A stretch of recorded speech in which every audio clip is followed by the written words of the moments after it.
Genesis 31 has been on my mind.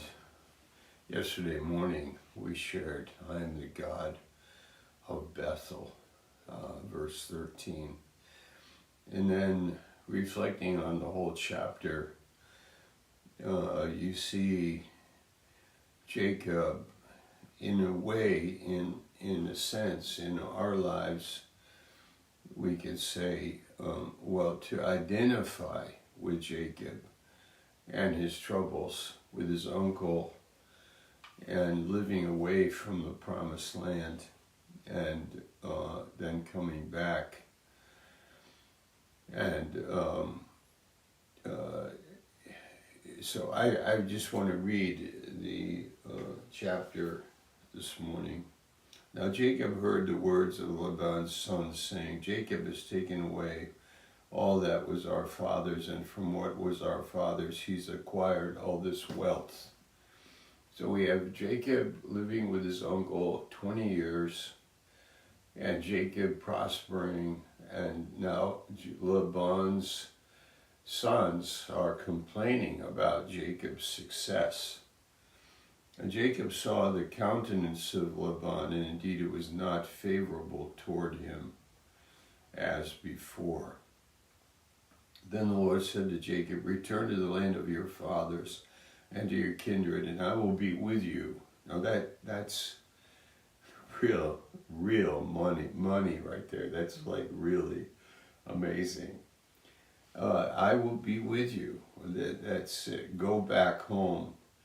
And Jacob sent and called Rachel and Leah to the field to his flock and said, I see your father's countenance is not favorable toward me as before, but the God of my father has been with me. And you know that with all my might I have served your father. Yet your father has deceived me and changed my wages 10 times, but God did not allow him to hurt me. If he said thus, the speckled shall be your wages, and all the flocks bore speckled. If he said the streak shall be your wages, then all the flocks bore streak. He's really saying this was God that blessed me. My wealth multiplied, and it was God that did this. Remember that in life, like it was God that did this. And it happened at the time when the flocks conceived that I lifted my eyes and saw in a dream, and behold, the rams which leaped upon the flocks were streaked, speckled, and gray-spotted. Then the angel of God spoke to me in a dream, saying, Jacob, and I said, Here I am. And he said, Lift your eyes now and see, all the rams which leap on the flocks are streaked, speckled, and gray-spotted, for I have seen all that Laban is doing to you. I am the God of Bethel, where you anointed the pillar, and where you made a vow to me. Now arise, get out of this land, return to the land of your kindred. Then Rachel and Leah answered and said, Is there still any portion or inheritance for us in our father's house? Are we not considered strangers by him? For he has sold us and also completely consumed our money.